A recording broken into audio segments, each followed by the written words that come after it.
بسم اللہ الرحمن الرحیم۔ نفس کا یہ دھوکہ ہے۔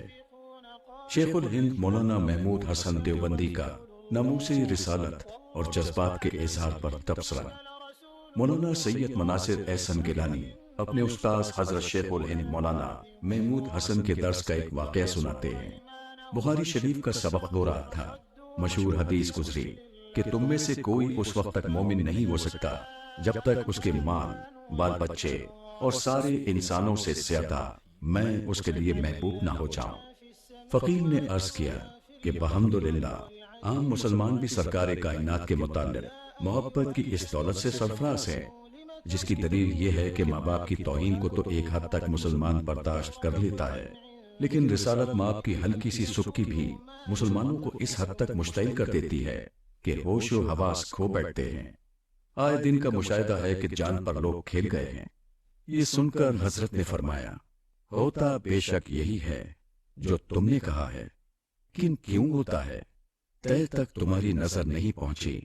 محبت کا اقتضا یہ ہے کہ محبوب کی مرضی کے آگے ہر چیز قربان کی جائے، لیکن عام مسلمانوں کا جو برتاؤ آن حضرت کی مرضی مبارک کے ساتھ ہے وہ بھی ہمارے تمہارے سامنے ہے۔ پیغمبر نے ہم سے کیا چاہا تھا اور ہم کیا کر رہے ہیں، اس سے کون ناواقف ہے؟ پھر سبکی آپ کی جو مسلمانوں کے لیے ناقابل برداشت بن جاتی ہے، اس کی وجہ محبت تو نہیں ہو سکتی؟ خاکسار نے عرض کیا کہ تو آپ ہی فرمائیں اس کی صحیح وجہ کیا ہے؟ نفسیات انسانی کے اس مبصر حاذق نے فرمایا کہ سوچو گے تو در حقیقت آن حضرت کی سبکی میں اپنی سبکی کا غیر شعوری احساس پوشیدہ ہوتا ہے۔ مسلمانوں کی خودی اور انا مشروع ہوتی ہے۔ ہم جسے اپنا پیغمبر اور رسول مانتے ہیں، تم اس کی اہانت نہیں کر سکتے۔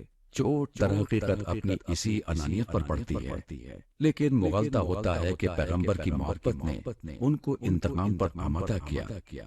نفس کا یہ دھوکہ ہے۔ محبوب کی مرضی کی جسے پرواہ نہ ہو، اذان ہو رہی ہے اور لا یعنی اور لا حاصل گپوں سے بھی جو اپنے آپ کو جدا کر کے محسن کی پکار پر نہیں دوڑتا، اسے انصاف سے کام لینا چاہیے کہ محبت کا دعویٰ اس کے منہ پر کس حد تک ہپتا ہے۔ کتاب احاطہ دارالعلوم میں بیتے ہوئے دن، مصنف مولانا مناصر احسن گیلانی۔